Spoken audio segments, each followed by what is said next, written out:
அன்பு பக்தர்களே, குரு பெயர் வருஷத்துக்கு ஒரு முறை குரு பகவான் ஒரு ராசியிலிருந்து மற்றொரு ராசிக்கு செல்வது வழக்கம். அப்போ வருஷம் 12 ராசி அன்பர்களும் எல்லாம் ஆவலோடு எதிர்பார்க்கக்கூடிய ஒரு பெயர்ச்சி எது அப்படின்னு கேட்டீங்கன்னாக்கா குரு பெயர்ச்சி. காரணம் என்னன்னா, குரு இயற்கை சுபராக விளங்குகிறார். இயற்கையிலேயே ரொம்ப நல்லவர், சுபத்துவம் உடையவர், இயற்கை நற்குணம் உடையவர், தப்பு செய்ய மாட்டார். தப்பே செஞ்சிருந்தாலும் ஒருவன் தவறு செய்திருந்தால் கூட அந்த தப்பையெல்லாம் தன் பேர்ல எடுத்துக்கிட்டு அவனை நல்லவனாக்கி அவனுக்கு ஒரு நற்கதிய நல்வழியை காட்டக்கூடியவர். அதனாலதான் அவருக்கு குருன்னு பேரு. இதனால எல்லாரும் ஒரு குருவை பின்பற்றுங்க அப்படின்னு ஏன் சொல்றோம்னா, குருவானவர் தனக்கு தாயுள்ளம் படைத்தவர், தன்னுடைய மகன்களால் பாவிக்கக்கூடியவர். அவங்கள்ட்ட இருக்கக்கூடிய தவறுகளை எல்லாமே தன் பார்வையிலே எடுத்துக்கொண்டு அவனை நல்லவனாக்கி அவனுக்கு புண்ணியத்தை கொடுத்து சுபத்துவமா அவனை உயர்ந்த நிலையில வாழ வைக்கக்கூடிய எண்ணம் உடையவர்.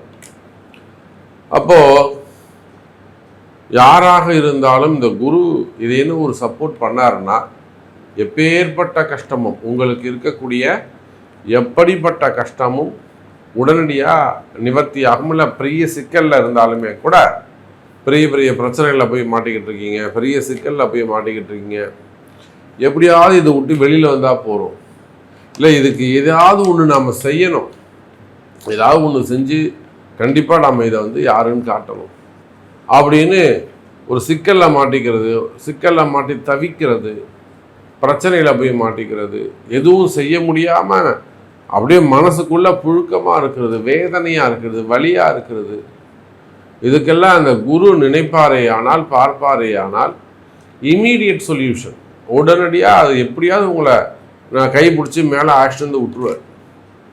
அப்போது இந்த குரு பெயர்ச்சி மே மாதம் 11ஆம் தேதி 11/5/2026 11/5/2025, ஆமாம் 11/5/2025 மதியம் 1:20 குரு பகவான் ரிஷப ராசியிலிருந்து மிதுன ராசிக்கு பெயர்ச்சி அடைகிறார். அப்போ இந்த குரு பெயர்ச்சி 12 ராசி அன்பர்களுக்குமே மொத்தமாக அனைவருக்கும், நம் அனைவருடைய வாழ்விலும் ஒரு மிகப்பெரிய சுபத்துவமான நன்மையான ஒரு மாற்றம் ஏற்பட போகுது. இந்த உலகத்துக்கே கூட, இந்த பிரபஞ்சத்திற்கே கூட ஒரு பெரிய நன்மை ஏற்பட போகிறது. புதனுடைய வீட்டுக்கு போகக்கூடிய குரு பகவான் காலபுருஷனுக்கு 3ஆம் இடத்திற்கு செல்ல போகிறார். எல்லாரும் முயற்சி எடுக்கக்கூடிய முயற்சிகளுக்கெல்லாம் வெற்றியை தரப்போகிறார்.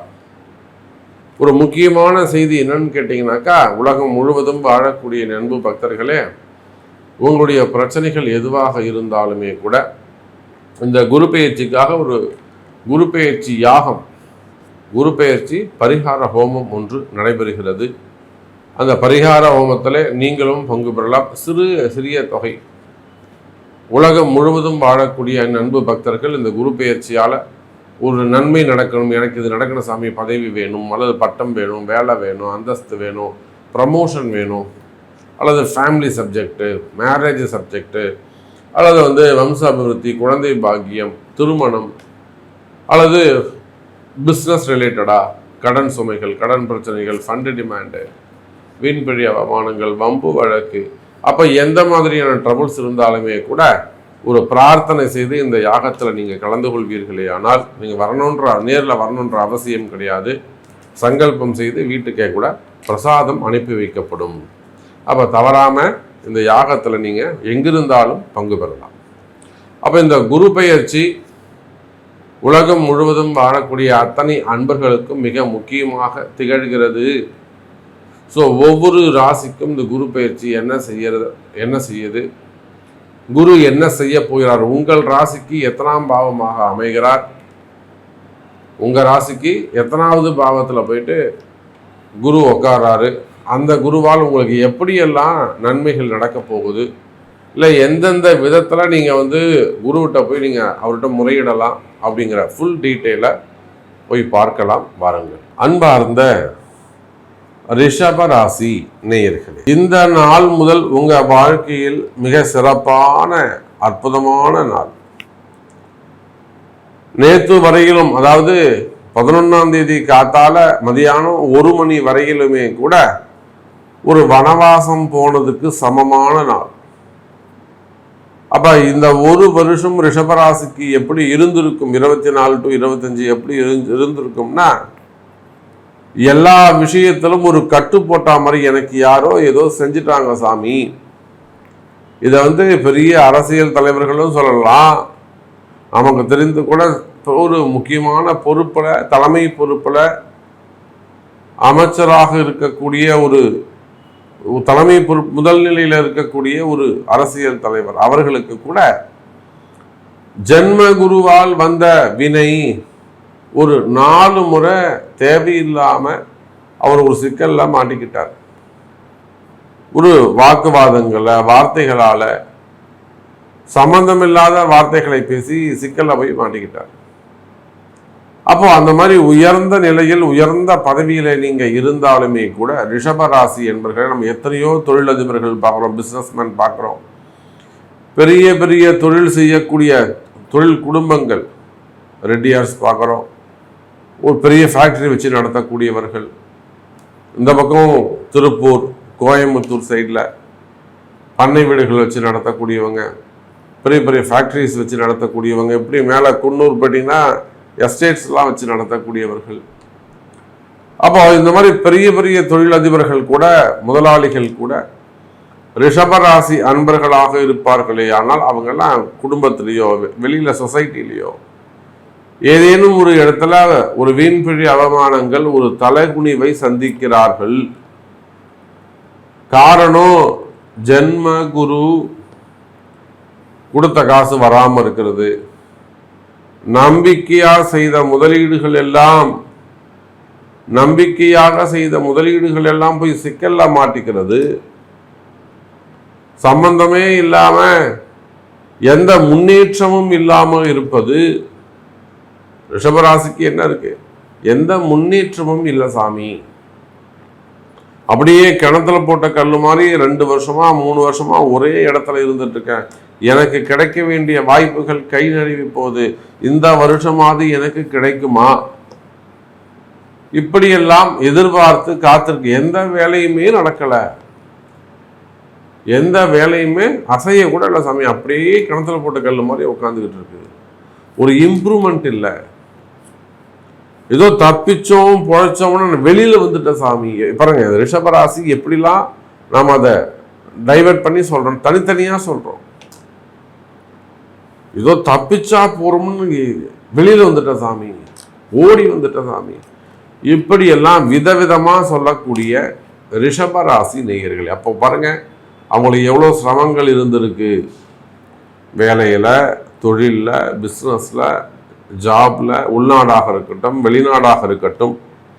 அப்போ அந்த அளவுக்கு வாழ்க்கையில கஷ்டத்தை அனுபவித்த ரிஷபராசி நேயர்களே, நம்பிக்கையான ஆள் கிடைக்காம இருந்திருக்கலாம். நீங்க மிகவும் நேசித்த ஒரு உறவு,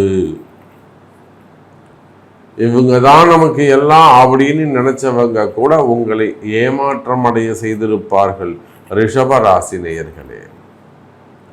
இன்னும் கூட சொல்லப்போனா ரிஷபராசி நேயர்களே, நிறைய கடுமையா உழைச்சிருப்பீங்க, எல்லா வேலையும் செஞ்சிருப்பீங்க, முதலீடு செஞ்சிருப்பீங்க. கடைசியில் உங்களை அப்படியே தூக்கி குப்பையில போட்ட மாதிரி உங்களை எடுத்து குப்பையில போட்டுட்டு உங்களை ஏமாத்திட்டு அவன் சம்பாரிச்சுட்டு போயிடுவான். சார், இன்னைக்கு காலம் கலியுகம் ஏமாத்துறவன் தான் சார் நல்லா இருப்பான். இதுதான் நிதர்சனமான உண்மை.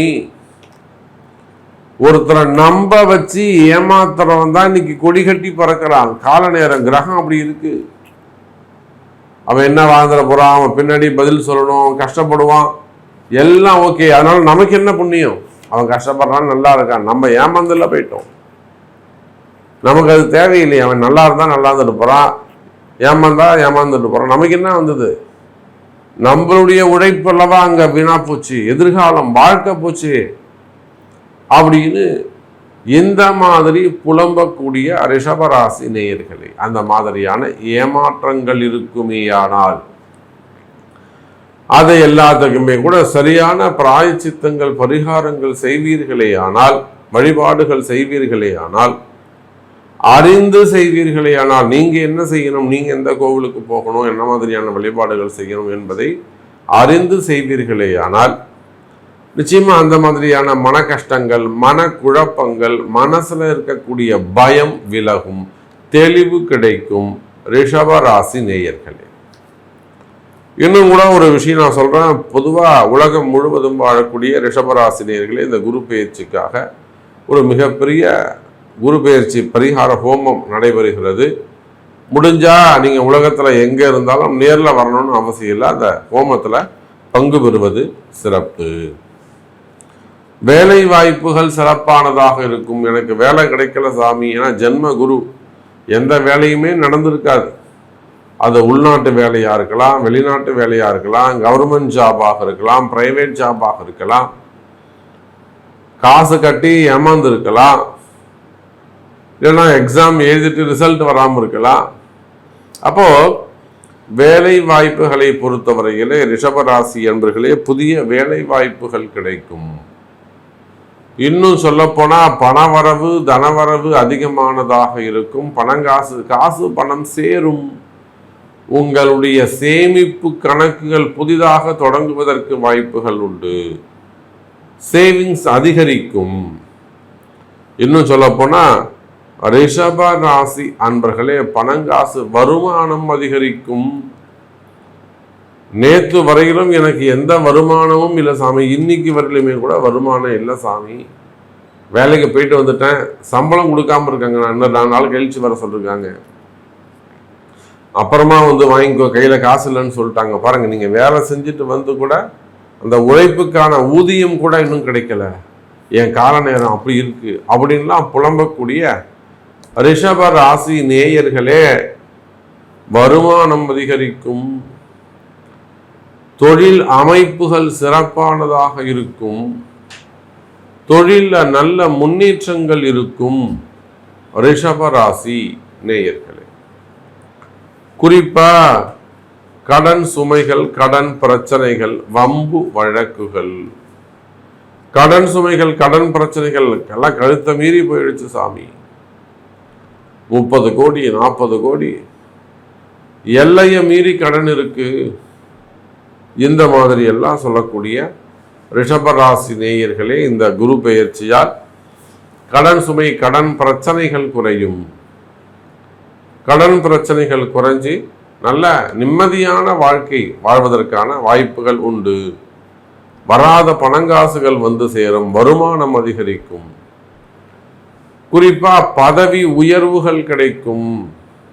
நீங்க அரசியல் ஈடுபட்டு இருந்தாலும், அரசியல் தலைவர்களாக இருந்தாலும், சினிமா துறையை சார்ந்தவர்களாக இருந்தாலும், சின்ன திரையாக இருக்கலாம், பெரிய திரையாக இருக்கலாம், அல்லது சினிமா துறையில சார்ந்த குடும்பங்கள், கலைத்துறையை சார்ந்தவர்கள், அதே போல தொழில் வியாபாரம் செய்யக்கூடியவர்கள், பிசினஸ் பண்ணக்கூடிய, ஓன் பிசினஸ் பண்ணக்கூடியவங்க, அப்ப நீங்க எந்த தொழில் செய்பவராக இருந்தாலும் உலகம் முழுவதும் எனி பிசினஸ், எந்த தொழில் செய்பவராக இருந்தாலுமே கூட பணம், பொருள், ஆபரணம் சேர்வதற்கான வாய்ப்புகள் உண்டு. வருமானம், அதிர்ஷ்டம், கோல்டு போன்ற நல்ல அதிர்ஷ்டங்கள் நிறைந்த ஒரு ராசியாக இந்த ரிஷபராசி அமைகிறது. அதே போல இந்த குரு பகவான் உங்களுக்கு திருமணத்தை நடத்தி வைப்பார்.